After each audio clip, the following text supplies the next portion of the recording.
Welcome everyone!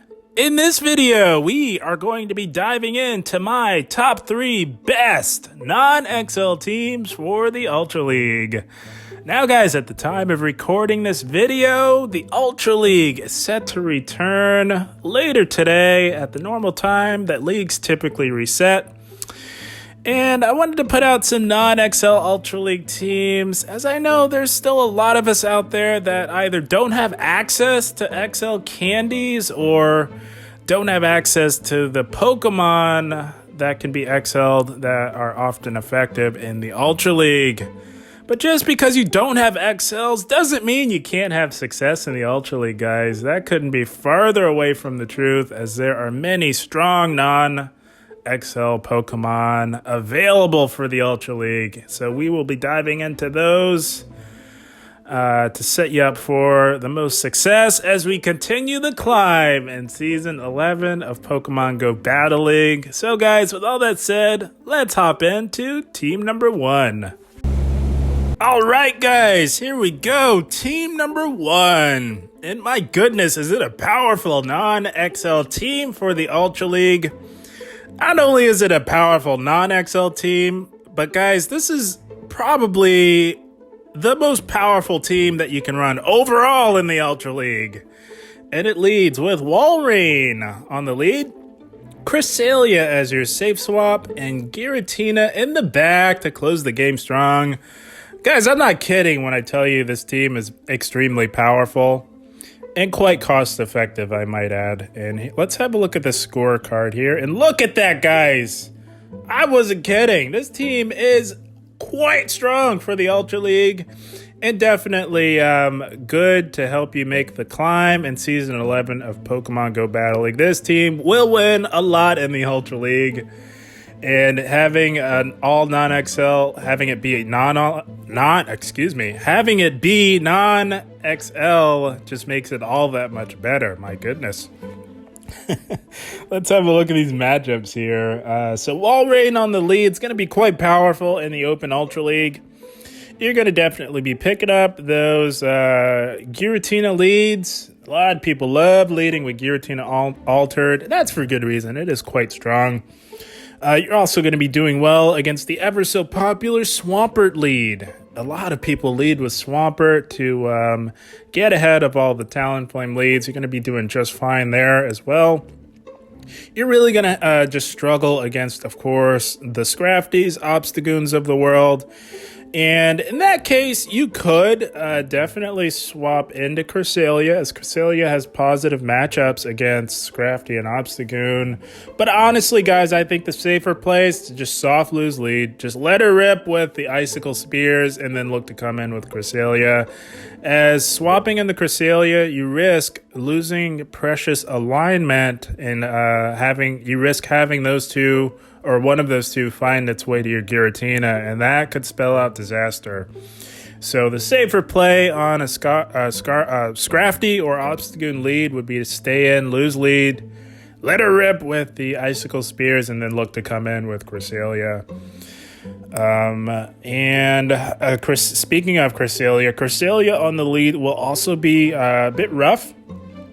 And in that case, you can swap into the mirror matchup and look to play from there. You could also look to come in with Giratina as well on Cresselia, but I think the safer play on a Cresselia lead would be to come into the mirror matchup and look to go from there. And what else? Of course, the grass types you're gonna struggle with. You'll want to go straight into Cresselia on all grass types, whether it be Venusaur, you could see Meganium, things of that nature. You'll want to go right into Cresselia and look to play on from there. And other than that, you're going to do okay. Of course, Talonflame, the big elephant in the room. That's another one where I think you'll want to sort of soft lose lead on. You're going to put in a lot of work with Walrein on on those Talonflame leads. You soft lose lead there, and then you look to come in with Giratina to finish it off. But that's about Everything else is pretty straightforward with this team. This team is so powerful, guys. It is definitely going to rack up the wins for you. If you happen to have access to these 3 Pokemon. Very powerful team for team number 1, and that is Walrein on the lead, Cresselia as the safe swap, and Giratina in the back to close it strong. So that is team number 1, and with all that said, let's hop into team number 2. All right, guys, here we go. Team number 2, yet another very strong non-XL team for the Ultra League, and it leads with Swampert on the lead, Cresselia as your safe swap, and Alolan Muck in the back to close the game strong. Very solid non-XL team for you guys in the Ultra League. Let's have a look at this scorecard here. Not bad. Decent scorecard for a non-XL team. In the Ultra League, guys, you get a B for coverage, A for bulk, B for safety, and a B for consistency. Not bad at all, I must say, guys. So let's have a look at these matchups here. Swampert on the lead is going to be quite powerful, of course, guys. You're going to be doing very well against the steel types on the lead. You're going to be doing very well. Swampert's just a great generalist in this meta, guys. Mudshot, Hydro Cannon is a very lethal combination, but many of you all already know that by now. You're going to have some problems, of course, with the grass types. In that case, you're going to swap into Cresselia and look to play from there. Something like Trevenant could core break the team a little bit between Cresselia and Swampert. But the best bet is still to try and get into Cresselia and chip away at it. Yes, they can hit you for super effective. You may even want to play out the 2-shield and really try and get in the damage on Trevenant. That's going to be the major obstacle. But the good news is that we don't see too many Trevenants in the Open Ultra League, and that is just because it does struggle a little bit in the bulk department and in the meta as a whole. Just with all the Walreins, Talonflames running rampant, Trevenant does tend to struggle. But if you do catch one on occasion, it'll be a team effort for sure. The goal in the end is to get that Alolan Muck aligned to it. But the safest play is to get into Cresselia and just try and get shields down so that you can come in with Alolan Muck and play on from there. Walrein on the lead is a very interesting lead. That is a lead loss for you. So the way I would play a Walrein lead is I would look to get off that big Earthquake. There's a good chance that they will tank the Earthquake or give up a shield. Now you will have to tank an Icicle Spear in the process, but you will win CMP tie to the Earthquake. So you build up to your Earthquake, look to throw one Mud Shot, and then catch the next Icicle Spear onto Cresselia. That's the ideal way to play the lead, but if you somehow don't make the catch, the goal is to get off that big damage if you can. You could also just immediately swap into Cresselia and still have a very solid game from then on out on the Walrein leads. Swampert also doesn't really like the fighters or pseudo-fighters if you're Obstagoon.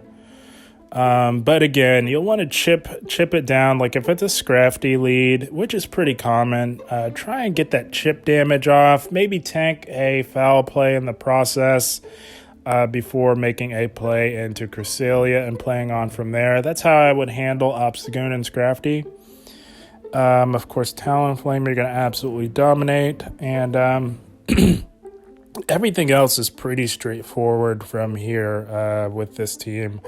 Swampert's just a great generalist on the lead, can put a lot of pressure on shields or health with the threat of Hydro Cannon or the big Earthquake with Stab. And Alolan Muck running Snarl, the Snarl moveset, makes for an amazing closer. And that's because it has decent enough bulk to perform well when shields are down, and you've got 2 nuke moves that have broad coverage on the entire Ultra League meta. So very strong, very powerful, consistent team for team number 2. Definitely good for a win or 2 in the Ultra League, I would say. And that is Swampert on the lead, Cresselia as the safe swap, and Alolan Muck in the back to close the game strong. So that is team number 2. And with all that said, let's have a look at team number 3.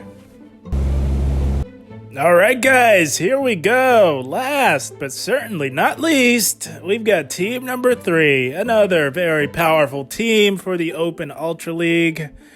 And that is Charizard on the lead, Obstagoon as the safe swap, and Giratina in the back on team number 3. Now, as for moveset on Charizard, I tend to favor the Legacy Wing Attack moveset, but a very close second if you don't have a Legacy Wing Attack Charizard or don't want to spend the Elite TM would be the Community Day Dragon Breath Charizard. That is actually the recommended Charizard for the Open Ultra League, the one with Dragon Breath. It gives you the most broadest coverage on the meta. You actually beat Giratina with Dragon Breath Charizard. So very powerful team for team number 3. Let's have a look at the scorecard here. Not bad. Pretty solid scorecard for team number 3, guys. Very solid scorecard. You get a B for coverage, B for bulk, B for safety, and a solid A for consistency. Not bad at all. That's a decent scorecard if I've ever seen one. Excuse me. So this team is going to struggle against the Registeel lead. Now, if you're running Wing Attack or, of course, Fire Spin, you're going to have a better time because although Wing Attack is resisted, it still allows you to get to those Blast Burns at a much faster rate. So yeah, Registeel in the lead would be a little tricky. The best bet is to try and play out the one shield, try and threaten with the Blast Burn before making a play into Giratina. Typically, you would go into Obstagoon, but if you play out the one shield, Obstagoon does not have a fun time against Registeel in the one shield, so I would go into Giratina if you choose to play it that way. Either way, if you want to immediately swap, you could just immediately swap into Giratina. You'll likely draw out an Obstagoon or a Scrafty, and then you can look to load up on energy with your Charizard and really have some loaded energy to threaten the Registeel that may most likely come back in. So that's how I would play Registeel. Another major obstacle for this team, not gonna lie, would be a Tapu Fini lead. Luckily, Registeel and Tapu Fini are not common leads that you run into in the Ultra League. Registeel's a lot more manageable, but Tapu Fini would be a bit tricky. On that one, of course, Dragon Breath Charizard would struggle quite a bit, but you could just go right into your Giratina as you are resisting the fast move pressure, and you can definitely tank a Moonblast. So that's the best way to tackle Tapu Fini. It's definitely a team effort, not gonna lie, guys. But outside of Registeel and Tapu Fini, this team will do quite well in the Ultra League. Charizard with Dragon Breath particularly is going to win lead a lot in this meta, guys. Charizard's often slept on, often in the shadow of the other fire flying type known as Talonflame in this meta. But Charizard can absolutely put in the work in the Ultra League, especially when it's on the lead. It wins lead a lot. And of course, any water type you're swapping out on, like Swampert, Obstagoon and Giratina actually have amazing matchups up against Swampert, so you've got solid coverage for Swampert in the back. Walrein you're going to do just fine on, and you'll do fine on those Cresselia leads as well, as Charizard definitely shuts out Cresselia, much like Talonflame does as well. particularly if it's not running Future Sight. But, I would say 1 in every 10 Chrysalias, maybe 2 in every 10 Chrysalias are running Future Sight. Generally, they're running Moonblast and Grass Knot. So, very strong and powerful team for team number 3. It's going to definitely set you up for a lot of success with Charizard on the lead. You've got 2 powerhouses in the back behind Charizard as well. And you should have great success with team number 3 as well. Very solid team on team number 3 here. And that is Charizard on the lead, Obstagoon on the safe swap, and Giratina in the back to close it out for team number 3. And that about wraps it up, guys, for my top 3 best non-XL teams for the Ultra League. Ultra League should be fun. I personally always have a fun time in the Ultra League. I really don't mind it all that much, but with a cup like the Catch Cup, paired alongside this cycle of Ultra League, I figured a lot of us are going to be in the Ultra League anyways, as I don't typically recommend playing Catch Cups. This one's going to be the Go Fest Catch Cup edition, so you get to waste some Stardust on some Pokemon that you caught for the Catch Cup. The only exception I would make for playing the Catch Cup is if you have something or some things that you plan on using in the future. I would highly recommend against building Pokemon solely for the Catch Cup. Only run Pokemon that you plan on using in the future. But yeah, other than that, that about wraps it up, guys. I had a blast. I hope you all enjoyed. As always, I thank you for watching and keep up the grind. Thank you, guys.